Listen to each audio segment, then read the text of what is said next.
মিলে দাঁড়াতে বসিয়া কীর্তন করে সবে হাতে তালি দিয়া। তো বলছে এখানে যদি আমরা 10 পাশে মিলে যদি কৃষ্ণ কথা শ্রবণ করি, বলছে পরীক্ষিত মহারাজ 7 দিন বসেছিলেন শুধু ভাগবত কথা শ্রবণ করার জন্য। শুধু শ্রবণ করার মাধ্যমে তিনি ভগবানের কৃপা লাভ করতে পারবেন। যত শ্রবণ করবেন তত আমাদের হৃদয়ে কে আছে? আমাদের কাকে বলছে গুরু আছে কয়জন? 4 জন গুরু আছে।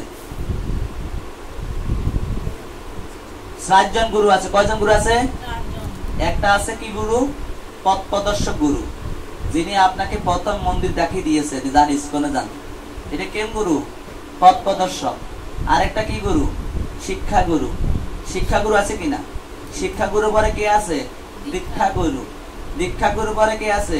চৈত্য গুরু। অর্থাৎ ভগবান মেন গুরুকে প্রথম কোন গুরু? প্রথম 4 জন গুরু। প্রথম হচ্ছে পথ প্রদর্শক গুরু, তারপরে হচ্ছে শিক্ষা গুরু, তারপর দীক্ষা গুরু, তারপরে চৈত্য গুরু। তো চৈত্য গুরু হচ্ছে আপনার হৃদয়ে আছে।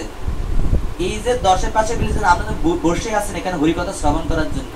এই কৃষ্ণ কথা শ্রবণ করলে আপনি উপলব্ধি করতে পারে কি না পারে সেটা বড় কথা না, কিন্তু আপনার হৃদয়ের যে মায়েরা যে রান্না করে না, রান্না করার পর অনেক কালি হয় না, তো কালিগুলো জানেন ভীম দিলে পরিষ্কার হয়। তো ভীম দিলে পরিষ্কার হবে, ঘর্ষণ করতে হয়।